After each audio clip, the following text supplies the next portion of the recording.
আজকের ভিডিওতে আপনাদের সাথে শেয়ার করব আমি কিভাবে বুদ্ধি খাটিয়ে সংসার খরচের টাকা থেকে মাস শেষে টাকা বাঁচিয়ে হাজার হাজার টাকা সঞ্চয় করে থাকি।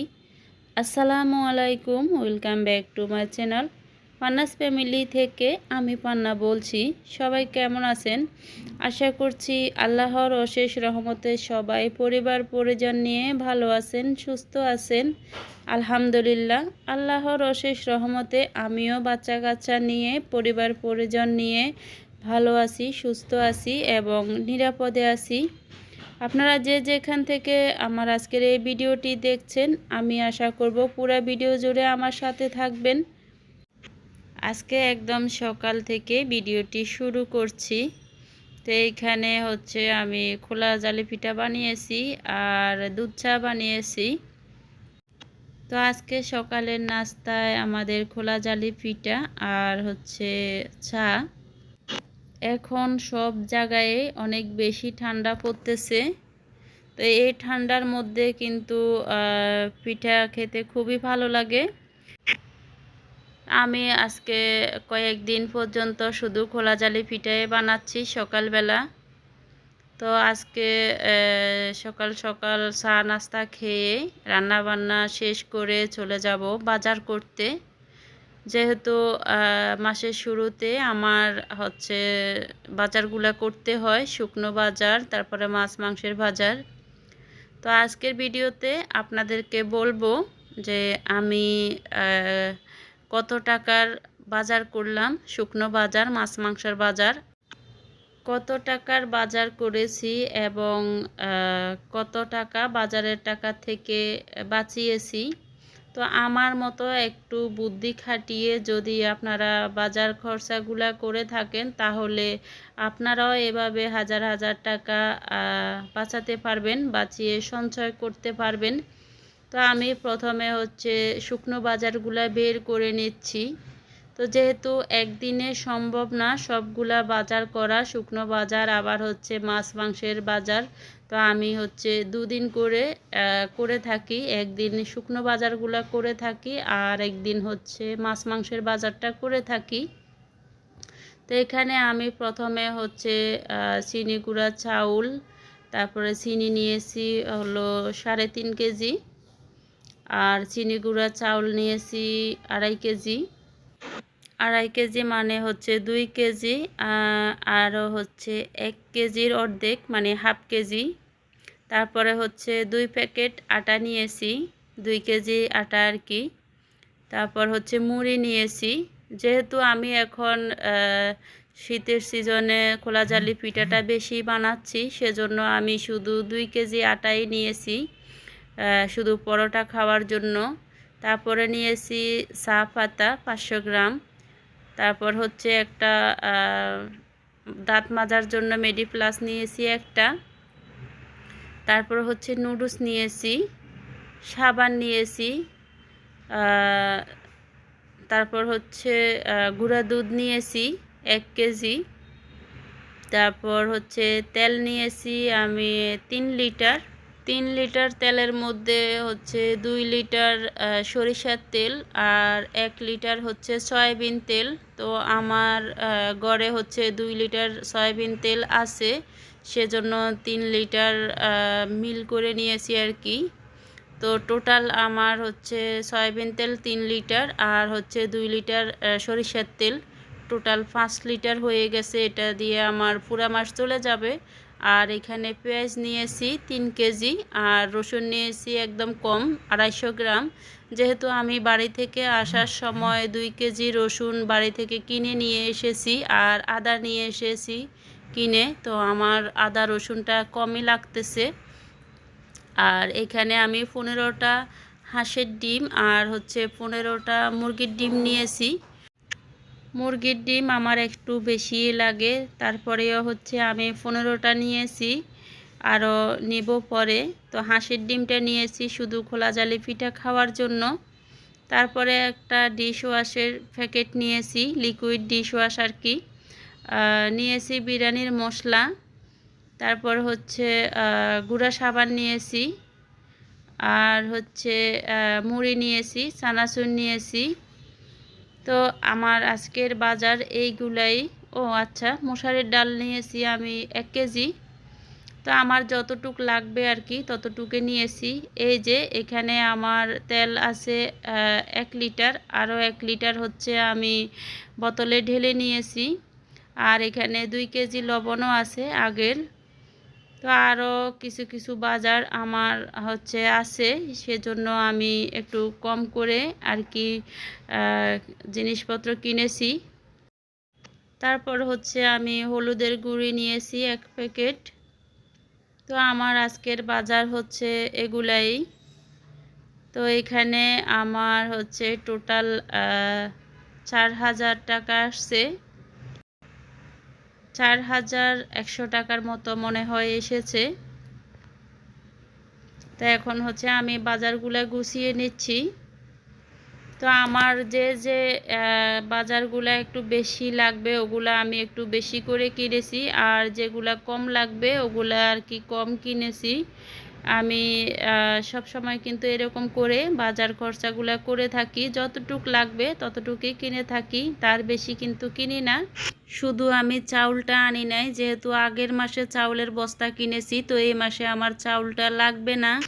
আর গুঁড়া দুধের প্যাকেট হচ্ছে আমি একটা ঢেলে নিয়েছি, আর একটা হচ্ছে রেখে দিয়েছি।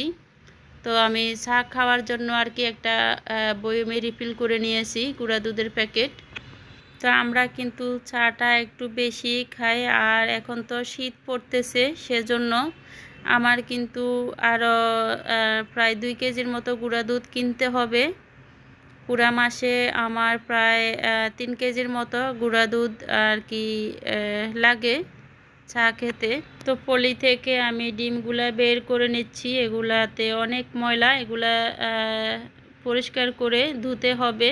তো প্রথমে হচ্ছে আমি লিকুইড ডিশ ওয়াশ দিয়ে ডিমগুলা ভিজিয়ে রাখতেছি, যেহেতু অনেক বেশি ময়লা, এগুলা সুন্দর করে পরিষ্কার করে নিতে হবে। আপনারা যারা আজকে নতুন আমার চ্যানেলটি ভিজিট করছেন, আমার ভিডিওর কোথাও কোনো অংশ যদি আপনাদের অতটুকু ভালো লেগে থাকে, চাইলেই কিন্তু আমার চ্যানেলটি সাবস্ক্রাইব করে আমার পাশে থেকে যেতে পারেন। আর হ্যাঁ, অবশ্যই কিন্তু একটা লাইক দিতে ভুলবেন না। তা আমি পুরো টেবিলটা ভালো করে মুছে পরিষ্কার করে নিচ্ছি, যেহেতু বাজারগুলো আমার গুছানো হয়ে গেছে। আর এই তো ডিমগুলা ধুয়ে নিলাম এখন।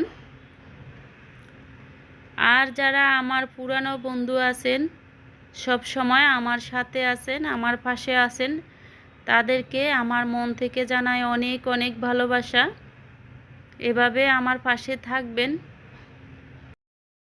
তো যেদিন আমি শুকনো বাজারগুলো করেছিলাম, ওই দিন হচ্ছে স্বপ্ন থেকে আমি 3 কেজি মাছ নিয়ে এসেছি। তো এখানে হচ্ছে সরপুঁটি মাছ আর হচ্ছে তেলাপিয়া মাছ।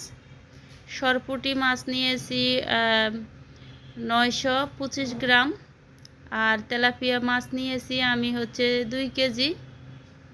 তো এগুলা হচ্ছে ওনারা খুব সুন্দর করে প্যাকেট করে দিয়েছে। তো ওনারা আবার মাছগুলা খুব সুন্দর করে কেটেও দিয়েছে, কেটে প্যাকেট করে দিয়েছে। তা আমি কিন্তু এভাবে মাছগুলা রেখে দিব, যখন রান্না করব তখন আর কি মাছগুলা ধুয়ে পরিষ্কার করে নিব। তো আমি আগের দিন হচ্ছে মাছগুলা এনে ডিপে রেখে দিয়েছিলাম, যেহেতু আগের দিন সন্ধ্যায় আমি বাজারটাও করে নিয়েছি, শুকনা বাজার। তো মাছগুলা আর ধুতে পারি নাই, এমনিতেই রেখে দিয়েছি। তারপরের দিন হচ্ছে আমি চলে গেলাম বাজারে, মাছ মাংসের বাজারে। তো এখানে আমি আরও মাছ নিয়ে এসেছি। আগের দিন তো 3 কেজি মাছ নিয়েছি, তারপরে হচ্ছে এখানে নিয়েছি আরও 4 কেজি মাছ। তো আমি এখানে 2 কেজি তেলাপিয়া নিয়েছি, আর ওনাদেরকে বলেছি যাতে করে 2টা তেলাপিয়া মাছ কাটা কেটে পরিষ্কার করে এভাবে আস্ত রেখে দিতে, যাতে পিস না করে। এগুলা দিয়ে আমি ছেলেদেরকে বারবিকিউ করে দিব। আর 1 কেজি তেলাপিয়া মাছ ওনারা হচ্ছে আমাকে সুন্দর করে কেটে পিস করে দিয়েছেন। আর হচ্ছে আমি এখানে সিলভার কাপ নিয়েছি 2.5 কেজি। তো 2.5 কেজি মাছ সুন্দর করে ওনারা কেটে দিয়েছেন। তো এখানেও আমার প্রায় হচ্ছে 4 কেজির উপরে মাছ কিনেছি। তো আগের দিনের 3 কেজি মাছ আর এখানে হচ্ছে 4 কেজি মাছ, টোটাল হচ্ছে আমার 7 কেজি মাছ হয়ে গেছে। এগুলাতে আমার পুরা মাস খুব সুন্দরভাবে চলে যাবে। আর এখানে নিয়েছি 2টা ব্রয়লার মুরগি আর হচ্ছে একটা লাল মুরগি। তো ব্রয়লার মুরগিগুলো নিয়েছি হচ্ছে বাচ্চাদেরকে বিরিয়ানি করে দেওয়ার জন্য, আর লাল মুরগিটা এমনি রান্না করে খাওয়ার জন্য নিয়েছি।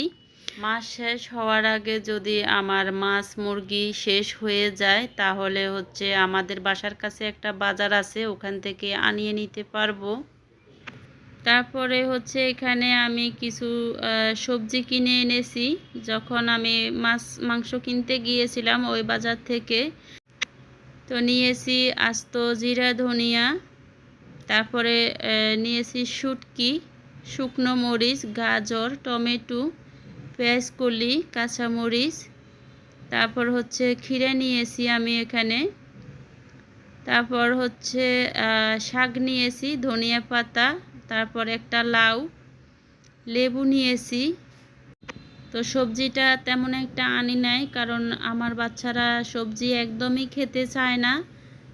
তো এইটুকুনি সবজি এনেছি, আর যদি কিছু লাগে আমাদের নিচে দোকান আছে ওখান থেকে আমি কিনে নিব। আর এই শাকগুলো আমার খুবই প্রিয়, এগুলা বতুয়ার শাক বলে, অনেকে হয়তো চিনবেন আবার অনেকে চিনবেন না। তো আমি যে মুরগিটা কিনেছি লাল মুরগি, ওইটাতে দেখেন কি একটা অবস্থা, ওনারা হচ্ছে দেখে দেয় না। তো আমি যে মাছ মাংসের বাজারটা করেছি ওটাও হচ্ছে 4,000 টাকার মধ্যে করেছি।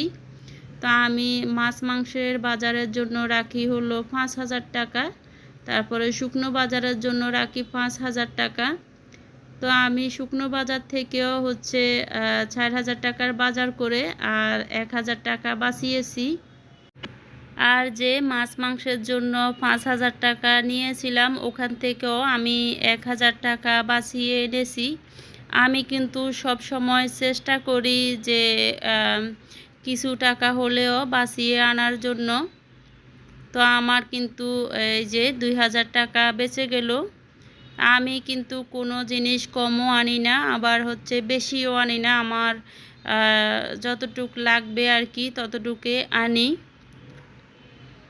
তা আমি কিন্তু এভাবে বুদ্ধি খাটিয়ে বাজার খরচ করে থাকি, আর মাস শেষে হাজার হাজার টাকা আর কি বাঁচিয়ে থাকি বাজার খরচের টাকা থেকে। আর এই টাকাগুলা হচ্ছে আমি সঞ্চয় করে থাকি। এই টাকাগুলো আমি অন্য কোনো কাজে খরচ করি না, আমি এগুলো আমার কাছে রেখে দিই। যখন বিশেষ দরকার হয় বা বেশি আর কি জরুরি দরকার হলে তখন হচ্ছে আমি এই টাকাগুলো আর কি খরচ করে থাকি।